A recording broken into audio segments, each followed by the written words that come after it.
Student, ये मेरा first video है पार्टनरशिप। आपका फंडामेंटल पार्टनरशिप जो है फंडामेंटल का बेसिक चैप्टर है, जो शुरुआती चैप्टर है। ठीक है ना, लेसन 1 ये चैप्टर, यहाँ पे लेसन 2 क्योंकि इसके पहले एनपीओ था तो एनपीओ हटा दिया गया है जैक बोर्ड से। तो अभी जो चैप्टर है हमारा, जो पहला चैप्टर है वो फंडामेंटल ऑफ पार्टनरशिप, इसको बोलते हैं साझेदारी फर्मों का लेखांकन, आधारभूत अवधारणाएं। इसमें क्या होता है कि साझेदारी का पहले हमको मीनिंग जानना जरूरी है। साझेदारी होता क्या है? पार्टनरशिप इसको बोलते हैं हम लोग पार्टनरशिप, जब दो या दो से अधिक लोग मिलकर बिजनेस करता है ना, लाभ कमाने के उद्देश्य से, तो उसको क्या करते हैं हम लोग? पार्टनरशिप बोलते हैं। बुक के अनुसार देखिए डेफिनेशन दिया हुआ है कि अब दो या दो से अधिक व्यक्ति मिलकर किसी व्यापार को चलाने, उसके लाभालाभ को आपस में बांटने और अपनी सेवा या पूंजी लगाने के लिए सहमत हो जाते हैं तो उससे संस्था को साझेदारी कहा जाता है। अब एक चीज और गौर कीजिएगा, पार्टनर जो जो बिजनेस में शामिल है उसे क्या बोलते हैं हम लोग? पार्टनर। किसी बिजनेस में 3 आदमी हैं, जैसे राम, मोहन, सोहन, तो ये तीनों क्या कहलाएगा? पार्टनर्स कहलाएगा। किसी बिजनेस में 4 आदमी लोग शामिल है तो उसको क्या बोलेंगे?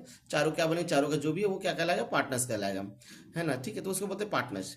फर्म किसको बोलते हैं? जिन व्यक्तियों ने एक दूसरे से अपने साथ साझेदारी व्यवसाय में प्रवेश किया है उस सामूहिक रूप से एक फर्म कहा जाता है। जो जो पार्टनर बिजनेस में शामिल है ना, सामूहिक रूप से, उन लोगों को क्या बोलते हैं? हम लोग फर्म बोलते हैं। इसके बाद है फर्म नेम। ठीक है, फर्म का तो नाम होना चाहिए, जैसे कोई दुकान का नाम होता है, इस तरह से पार्टनरशिप जो मिलकर जो बिजनेस करता है उसको जो नाम दिया जाता है उसको क्या बोलते हैं हम लोग? फर्म नेम बोलते हैं। ठीक है, इसके बाद नेक्स्ट जो टॉपिक हम लोग को पढ़ना है,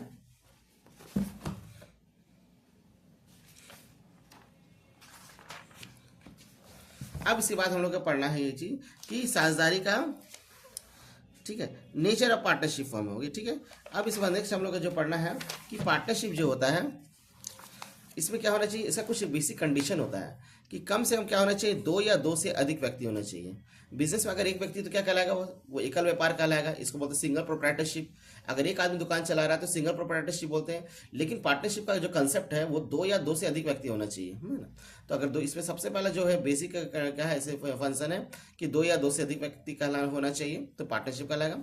एग्रीमेंट, एग्रीमेंट होता है समझौता। जिस तरह से कोई आदमी जमीन खरीदता है तो एक लिखित समझौता करता है, कोई दुकान लेता है किराए पे तो उसका समझौता होता है, कोई मकान किराए पे लेता है या दुकान किराए पे लेता है उसका समझौता है। उस तरह से पार्टनरशिप में भी क्या होता है? समझौता होता है। तो समझौता होता है उसको हम लोग इंग्लिश में बोलते हैं एग्रीमेंट। अब ये एग्रीमेंट 2 तरीका से होता है, या तो रिटर्न होता है या तो फिर ओरल होता है ना। दोनों तरीका से हो सकता है, नियम बनाया गया रिटर्न ओरल।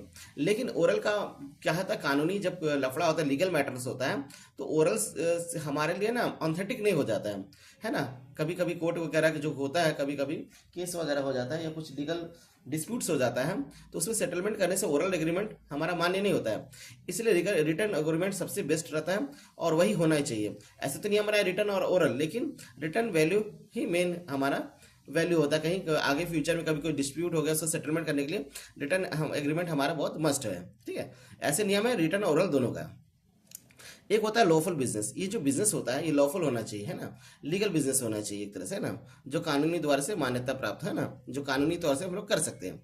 और प्रॉफिट शेयरिंग, इसमें जो भी है सबको क्या करता है? प्रॉफिट बांटना पड़ता है ना।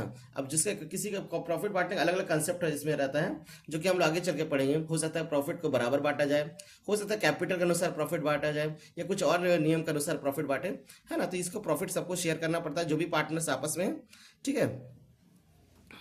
इसके बाद नेक्स्ट है ऑपरेशन। ऑपरेशन में लिखा हुआ है कि व्यापार का संचालन उन सबके द्वारा करना चाहिए। व्यापार का संचालन सबके द्वारा होना चाहिए। या जो पार्टनर आपस में 3 लोग हैं वो किसी को नियुक्त कर दिया, किसी एक पार्टनर को कि आप बिजनेस को संभालिएगा, या तो सभी के द्वारा या पार्टनर के द्वारा, जो भी आपस में ये लोग समझौता हो गया उस किसी एक के द्वारा भी हम लोग क्या हो सकता है? ऑपरेशन हो सकता है बिजनेस का। व्यापार का संचालन कहने का मतलब व्यापार का संचालन या तो सभी पार्टनर कर सकता है या पार्टनर द्वारा चयनित जो भी व्यक्ति है उसके द्वारा संचालन हो सकता है। ठीक है, इसके बाद लिखा नो सेपरेट एंटिटी। इसमें क्या रखा गया है? अगर अकाउंटिंग कंसेप्ट से देखें तो हम इसमें रखा गया कि अकाउंटिंग का नो सेपरेट एंटिटी, यानी कि बिजनेस को अलग रखा गया, पार्टनरशिप का पर्सनल जो ट्रांजेक्शन उसको अलग रखा गया, बिजनेस को अलग रखा गया और पार्टनर्स को अलग रखा गया, है ना।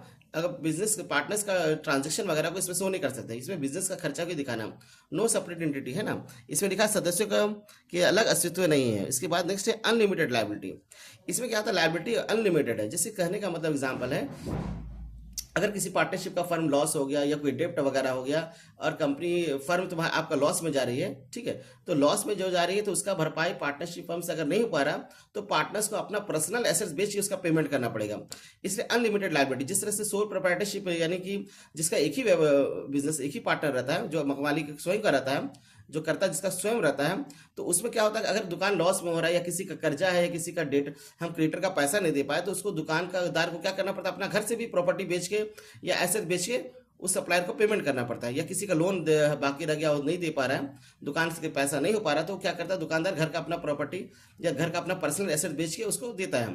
तो सेम चीज़ अगर पार्टनरशिप फर्म में होता है, अगर पार्टनरशिप का कोई डेप्ट वगैरह है, कोई लोन वगैरह है, और अगर मान लेते हैं पार्टनरशिप का फर्म जो है उसको नहीं पे कर पाता है, तो पार्टनरशिप का अपना जो पर्सनल है ना, वो अपना एसेट बेच के उसको लाना पड़ेगा, क्योंकि लायबिलिटीज का अनलिमिटेड रहता है। लायबिलिटी अनलिमिटेड जिस तरह से सो प्रोप्राइटरशिप का रहता है, इस तरह से इसमें भी रहता है। ठीक है, तो इसका लायबिलिटी हम लोग अनलिमिटेड बोल सकते हैं। ठीक है, इसके बाद नेक्स्ट जो टॉपिक पढ़ना है हम लोग का, इसके बाद हम लोग का जो नेक्स्ट टॉपिक हम लोग का सिलेबस में है, राइट ऑफ पार्टनर्स। सब पार्टनर्स का अपना अपना राइट्स रहता है। ठीक है, उसका अधिकार दिया गया, व्यवसाय में भाग लेने का अधिकार है, सभी मामलों में अपनी राय रखने का अधिकार है। ठीक है, पुस्तकों को देखने पर अधिकार है, मतलब जो भी जैसे क्या होता है, जितना बिजनेस में वो भाग लेने का अधिकार है, इसमें किसी को कोई मनाही नहीं है। जिस तरह सभी पार्टनर्स को अधिकार मिला है, सबको मिलना चाहिए इसका अधिकार, और सभी को मिला रहता है इसमें अधिकार। इसके बाद क्या है, सभी अपना राय भी रख सकता है, पार्टनरशिप अपना राय रख सकता है पर्सनल। अगर किसी पार्टनर्स को कुछ लग रहा है कि अनकंफर्टेबल लग रहा है, उसको लग रहा है कि ये सही नहीं है, तो अपना राय रख सकता है। तीसरा है, उसको बुक्स ऑफ अकाउंट जो भी बनाया गया, चाहे कैश बुक हो, लेजर हो, जनरल हो, है ना, उसको देखने का अधिकार है उसको है।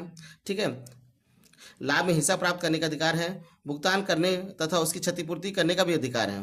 ठीक है, पेमेंट करने का उसका अधिकार है, अवकाश ग्रहण करने का भी अधिकार। अगर कोई बिजनेस छोड़ना चाहता है, तो अगर वो चाहता है कि हम बिजनेस नहीं करें आप लोग किसी पार्टनर के साथ, मान लेते हैं एक पार्टनर बोलता है हम बिजनेस नहीं करना चाहते, हम बिजनेस को छोड़ना चाहते हैं, तो वो छोड़ने का उसका अधिकार दिया गया है। ठीक है, नेक्स्ट है, संस्था में ना निकाले जाने का अधिकार है, नहीं भी निकालेगा, देखो किसी का अधिकार नहीं कि इसको जबरदस्ती निकाल सके, सभी का सलाह के अनुसार ही वो निकल सकता है। यदि किसी साझेदार ने फर्म का ऋण दिया है, तो उसे, है ना, प्रति वर्ष को ब्याज भी पाने 6% प्रति।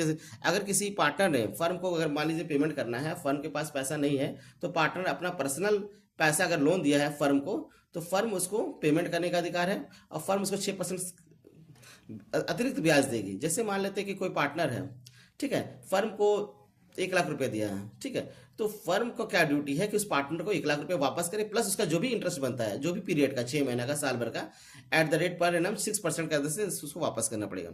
ठीक है, फर्म को यानी कि पैसा वापस करना पड़ेगा पार्टनर, क्योंकि पार्टनर ने अपना पर्सनल पैसा उसको दिया है ना। ठीक है, किसी सेटलमेंट करने के लिए, कोई सप्लायर को पेमेंट करने के लिए दिया। ठीक है, अब इस पर नेक्स्ट है हमारा ड्यूटीज ऑफ पार्टनर। पार्टनर का तो अधिकार पता चल गया हम लोग का, अब पार्टनर का कुछ ड्यूटीज वगैरह भी तो है। तो पार्टनर्स का ड्यूटी देखिए क्या है, साझेदारी का कर्तव्य निम्नलिखित है, काम करने का कर्तव्य है, काम करने का कर्तव्य है ना, काम उसको करना पड़ेगा।